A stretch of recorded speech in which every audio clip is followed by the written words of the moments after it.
亲爱的朋友们，欢迎来到微光夜读。我化名林默，通过猎头公司应聘了天成智能的专职司机，简历上写着初中文化，开车10年经验，老实本分。面试的时候，赵建国上下打量着我，就你了，看着挺老实的，工资5000，包吃不包住，每天6点半到我家楼下等我。好的，赵总，我低着头，恭恭敬敬。就这样，我成了他的司机，开始了这场为期3个月的卧底之旅。当司机的好处是，你能听到很多秘密。赵建国在车上接电话，从来不避讳我。大概在他眼里，一个初中毕业的司机根本听不懂那些商业术语。王总，再给我1个月时间，我保证把财务报表做漂亮。李总，那个项目我们一定能拿下，您就放心吧。张总，投资的事情我们再约个时间详谈。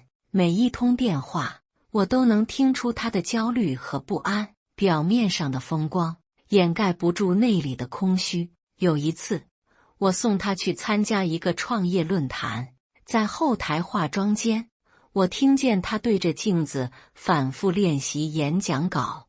各位投资人，天成智能去年营收突破5000万，今年预计翻倍。我站在门外，在笔记本上记下，实际营收不到2000万，而且大部分是应收账款，现金回款不到30%。回公司的路上，赵建国心情很好，一直在哼歌。小林啊，你知道吗？今天那个论坛好多大老板，他得意地说，有个投资人当场就说对我们项目感兴趣，下周约饭。那挺好的，赵总，我平静地回应，当然好了。赵建国笑了，不过这都是因为我有真本事。你说你要是当年好好读书，说不定也能混到今天这个位置。我没有接话，专心开车。车子在红灯前停下，我通过后视镜观察他的表情，他正在刷手机，脸上的笑容渐渐消失，眉头紧锁。我知道他在看什么，公司的财务系统，账上的数字一天比一天难看，供应商的催款电话一个接一个，员工的社保都快交不起了，但他还在外面装出一副成功企业家的样子，参加各种论坛，发表各种演讲。这种表里不一，让我越来越确定当初的决定是对的。第2天，我照例去公司停车场，财务经理王芳正在角落里打电话，声音压得很低。喂，是人才市场吗？我想更新一下简历。对，我现在在天成智能，但这家公司快不行了。他挂掉电话，转身看见我，吓了一跳。小林师傅，你什么时候来的？刚到。我举了举手里的抹布，擦车。王芳松了口气，走近了些。小林师傅，劝你也早做打算吧，这公司真撑不了多久了。赵总每天就知道开会画大饼，实际问题一个都不解决。真的假的？我装出惊讶的样子。我做财务的，账目我最清楚。王芳四下看了看，压低声音，公司账上的钱连下个月工资都不够发，仓库里还压着300多万的货，全是卖不出去的滞销品。赵总为了应付投资人，让我把账做得好看点，我这不是造假吗？他说完，叹了口气，转身离开了。我站在原地，默默地把这段对话记在脑子里。晚上回到租的小单间，我打开笔记本电脑，开始整理这3个月收集到的资料。屏幕上显示着天成智能的真实财务状况，账面资金237万，应收账款520万，超过半年未回款，库存积压310万，滞销产品应付账款180万，供应商催款，员工欠薪85万项目奖金和提成。我在表格最下面打了一行字：现金流最多维持60天。这就是天成智能的真实面貌，一家表面光鲜、内里空虚的皮包公司。而赵建国每天还在会议上拿我的学历说事，讲他的海归学历多么厉害，讲他的管理理念多么先进。我关掉电脑，躺在床上，想起3个月前老王问我的那句话：林总，您真的要去当司机？当然。我当时回答得很坚定，我要亲眼看看这个人配不配得上我的3000万。现在答案已经很清楚了，赵建国不配。他有学历，有背景，有口才，但他缺少最重要的东西：诚信和责任。他欺骗投资人，欺骗员工，欺骗合作伙伴，甚至欺骗他自己。我闭上眼睛，开始盘算接下来的计划。转机出现在3个月的最后一周。那天早上，我照例到赵建国家楼下等他。他上车的时候心情很好，整个人都在发光。小林，告诉你个好消息。他坐进后座，笑容满面。我女儿欣然要从英国回来了，下周就到。是吗？恭喜赵总。我发动车子。我女儿可厉害了。在伦敦大学学院读的硕士，国际商务专业。赵建国的语气里满是骄傲，比我当年还优秀。这次回来，我打算让他在公司实习，熟悉业务。我通过后视镜看了他一眼，没有说话。到时候你负责接送他。赵建国吩咐道：我女儿可是见过世面的，你说话办事都注意点。别给我丢人，明白？我点点头。接下来的几天，赵建国一直在准备女儿回国的事情。他让行政部重新装修了一间办公室，买了最新款的苹果电脑，还专门开了个欢迎会。各位，我女儿欣然下周1回国，会来公司担任总裁助理。她在管理层会议上宣布，大家都给我机灵点，让他看到公司最好的一面。台下的人面面相觑，都知道这是在演戏。会后，销售总监刘伟私下跟我说：赵总这是想让女儿接班啊，不过也好，说不定他女儿比他靠谱。我笑了笑，没有接话。其实我早就让老王查过赵欣然的资料，26岁，去年刚从伦敦大学学院毕业。在英国期间参加过几次创投圈的活动，有一条信息引起了我的注意。去年10月，伦敦某私人会所的创投酒会，参会人员名单里有赵欣然的名字，而那次酒会我也去了。那时我去伦敦考察一个人工智能项目，顺便被朋友拉去参加的聚会，会上都是投资圈的人。大家交换名片，闲聊项目。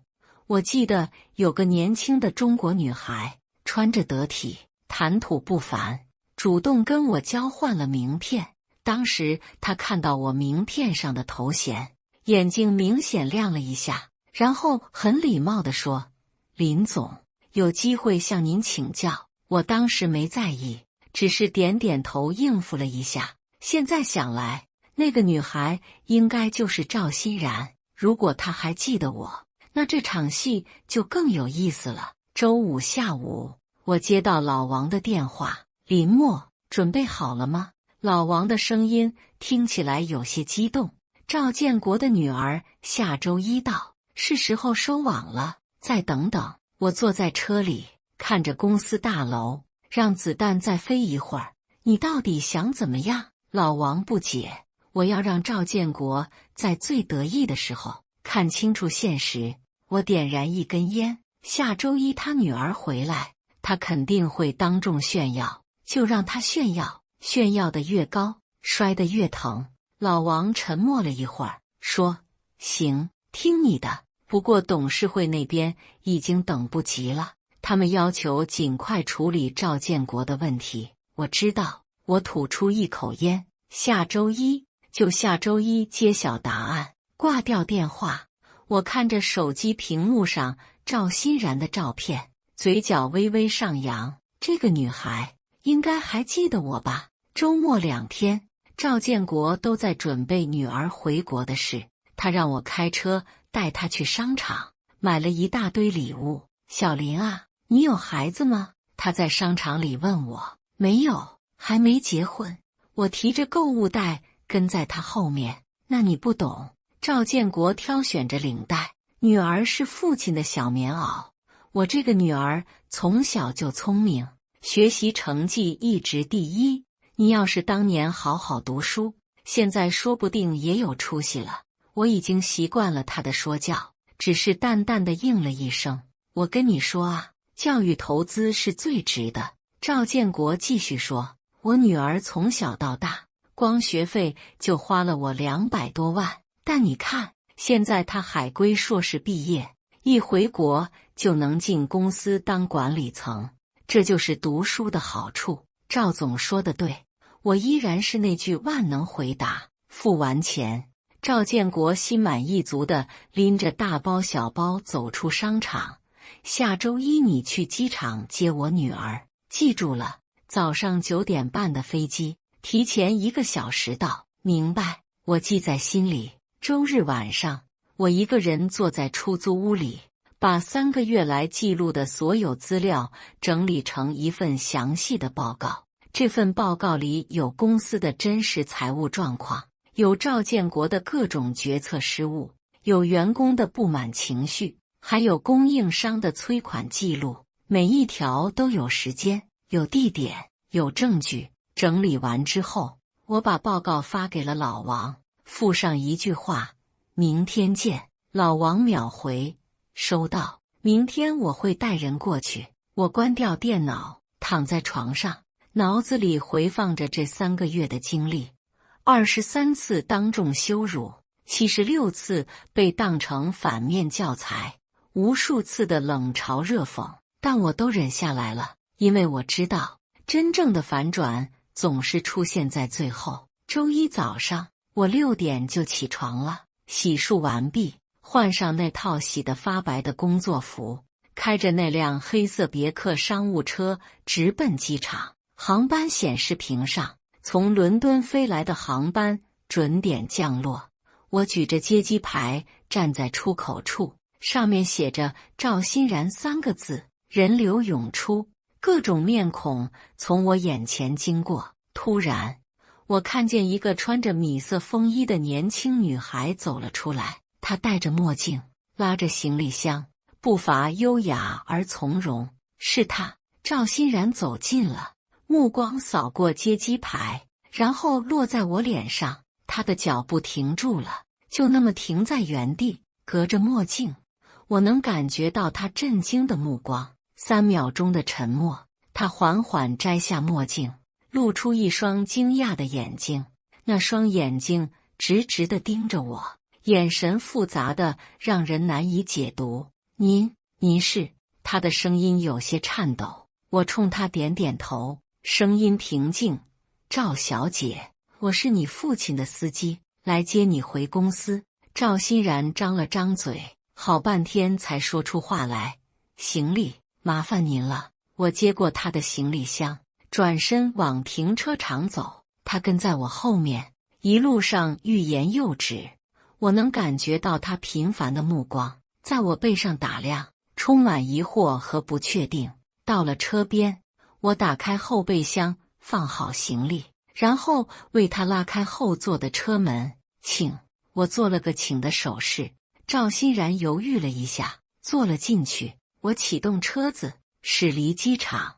车内的气氛有些尴尬。通过后视镜，我能看到赵欣然一直在看我，那眼神就像在看一个不该出现在这里的人。师傅贵姓？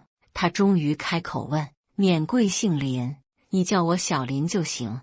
我平静地回答。林师傅。他又沉默了，过了一会儿才试探性地问：您在我父亲公司工作多久了？3个月。哦。他若有所思地点点头。不再说话。我知道他在想什么，他一定认出我了，但不确定该怎么开口。毕竟在他的认知里，我应该是一个投资圈的大佬，怎么会跑来给他父亲当司机？这一路我们都没再说话。到了公司楼下，我停好车，为他拉开车门。谢谢。他下车时说了一句，眼神还是那么复杂。不客气。我提着他的行李箱，跟在他后面进了公司大楼。电梯里就我们2个人。赵欣然终于忍不住了，林师傅，我能问您一个问题吗？请说。您去年是不是在伦敦参加过一个创投酒会？他小心翼翼地问。我转头看着他，平静地说，赵小姐认错人了，我一个开车的，怎么可能去那种地方？他愣住了，眼神更加迷茫。可是电梯到了，我打断他，提着行李箱走了出去。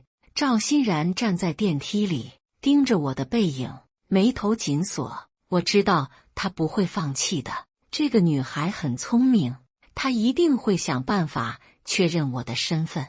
但越是这样，接下来的戏才越精彩。在公司前台，秘书小张迎了上来，赵小姐，欢迎回国，赵总已经在会议室等您了。谢谢。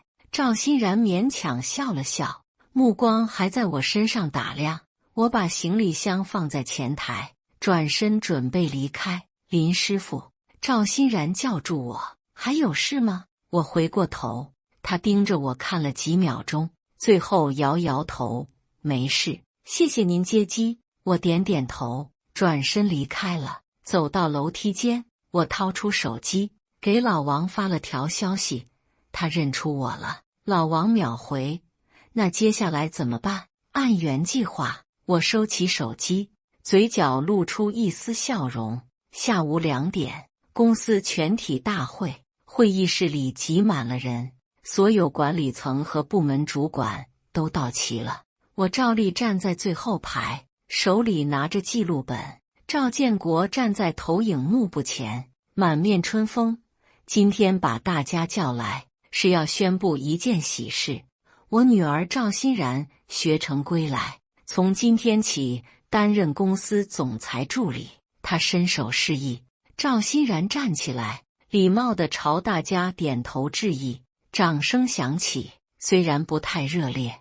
我女儿可是伦敦大学学院的硕士，国际商务专业，全力毕业。赵建国骄傲地说，你们要多向她学习，看看什么叫真正的精英教育。台下的人面无表情，有的在玩手机，有的在发呆。赵建国显然没注意到这些，他继续说，说到学历啊，我又要提一提了。你们看看我女儿，再看看有些人，他的目光又落在我身上，就说我的司机小林，人挺老实的，就是没文化，初中毕业，开了10年车，现在38岁了，还是个司机，1个月5000块。这次台下的笑声比往常少了很多。赵欣然的脸色变了，他转头看向我，眼神里带着某种警告和担忧。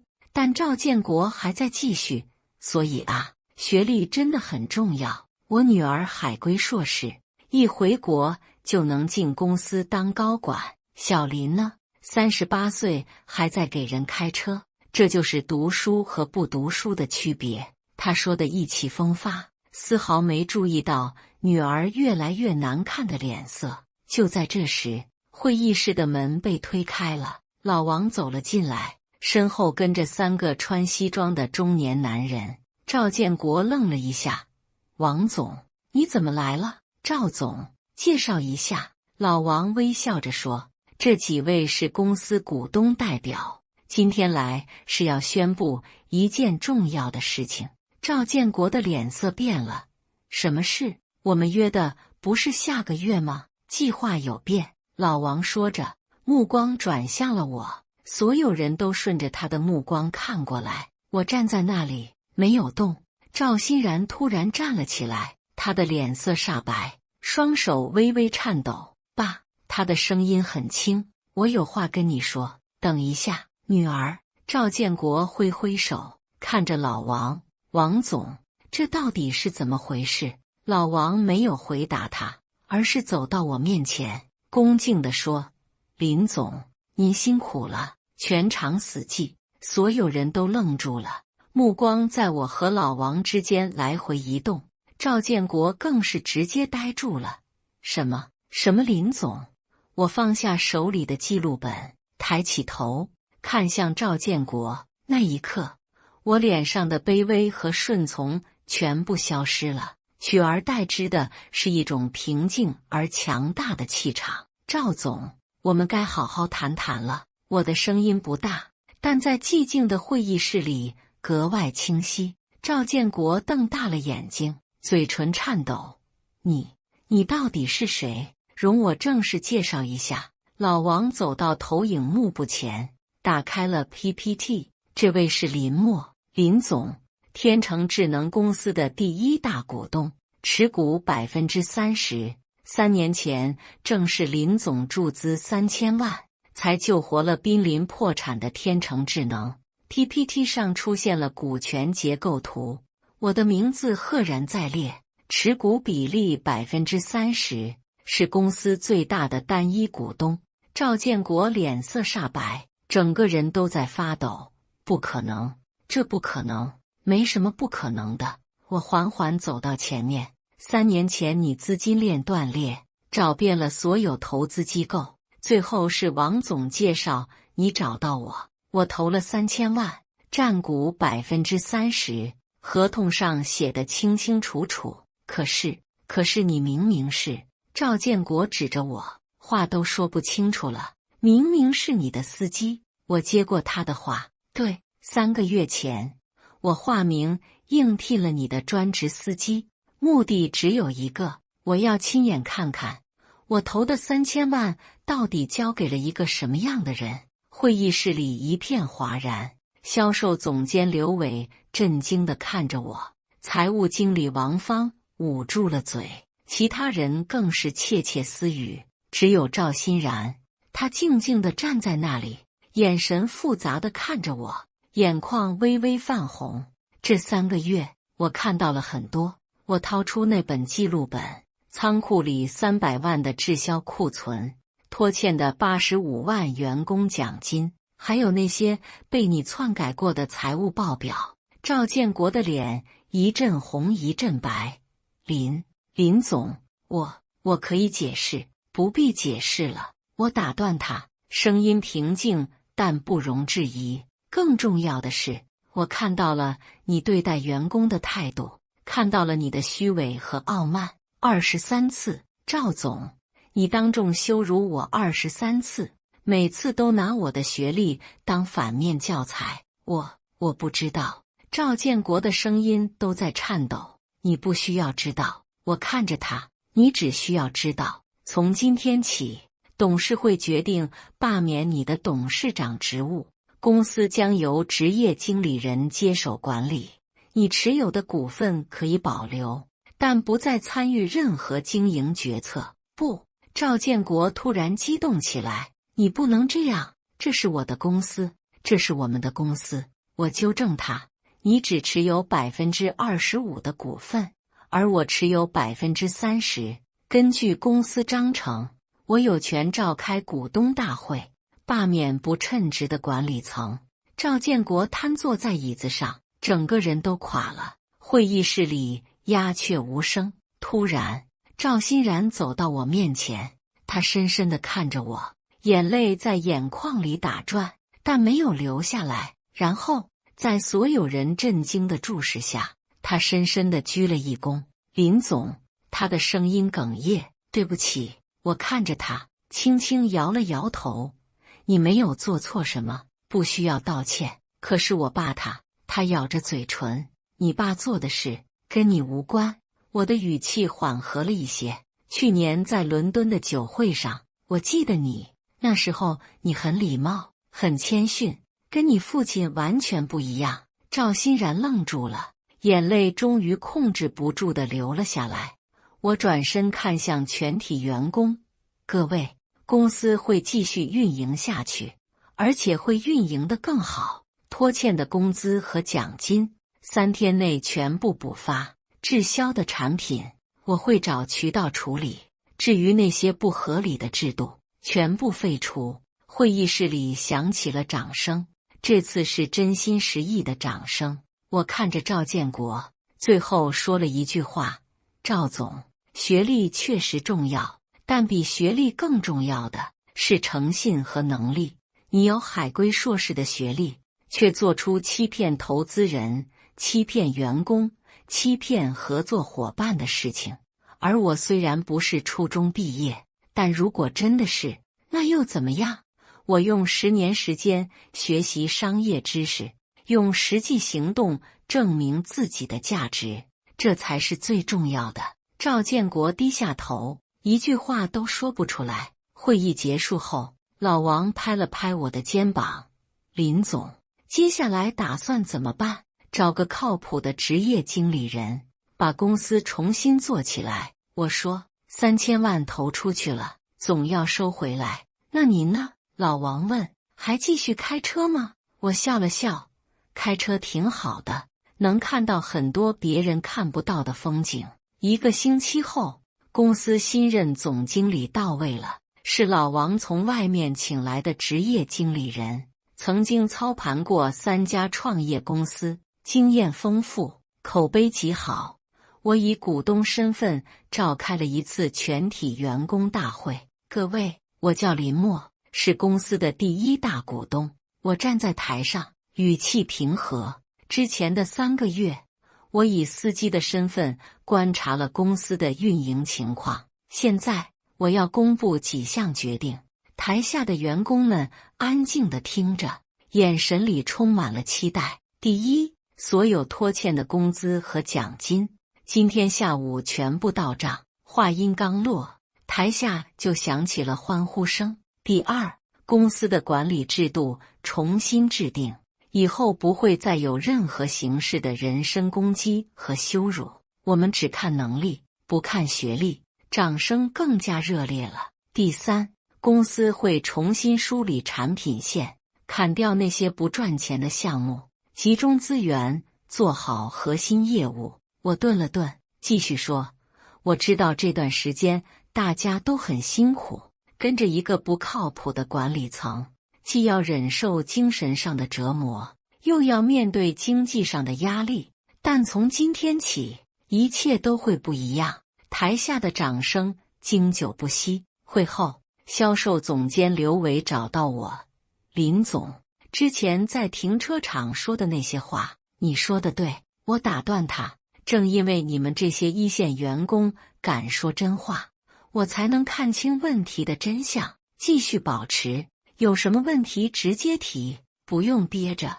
刘伟感激地点点头。财务经理王芳也走了过来：林总，之前赵总让我做假账，我都留了证据，现在都交给您，做得好。我接过那些文件，这些材料很重要，可能会用到。接下来的几天，公司开始了大刀阔斧的改革，滞销的产品通过促销渠道处理掉，回笼了200多万现金，拖欠供应商的款项全部结清，重新建立了信用关系。研发团队重组，砍掉了7个不靠谱的项目，集中力量攻克2个核心技术。短短半个月，公司就焕然一新，员工的精神面貌完全不一样了，大家干劲十足，办公室里充满了活力。至于赵建国，他搬离了董事长办公室，整个人颓废了很多。有一天，他在走廊里遇见我，停下脚步：林总。他开口，声音沙哑：我想问你一件事。说吧，你为什么非要当司机？他不解地问。如果你一开始就表明身份，我不会那样对你。我看着他，平静地说：正因为我表明了身份，你才会那样对我。赵建国，你不是对我有意见，你是对所有你认为比你低等的人有意见。如果我一开始就是林总，你会尊重我，是因为我的身份，而不是因为我这个人。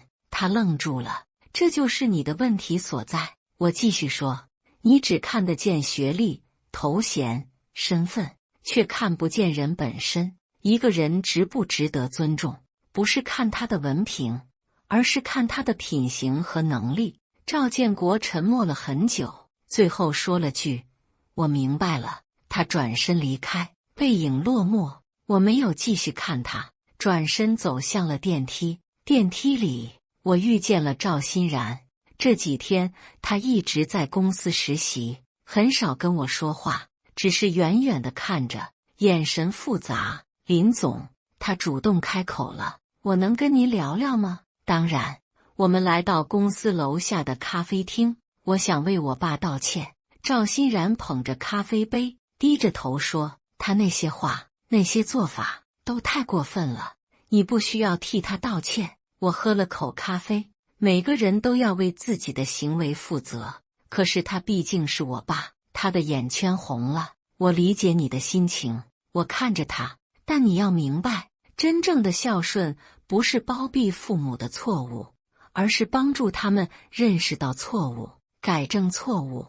赵欣然抬起头，眼泪在眼眶里打转。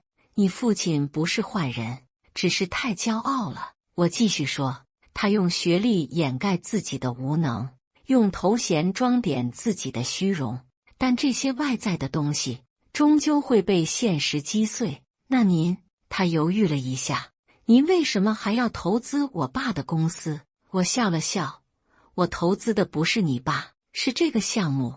3年前，天成智能的产品确实不错，市场前景也好，只是管理出了问题。那现在呢？现在我们解决了管理问题。我说，公司会好起来的。赵欣然看着我，突然说：“林总，我能问您一个私人问题吗？”“请说。”“您真的是初中毕业吗？”我愣了一下，然后笑了。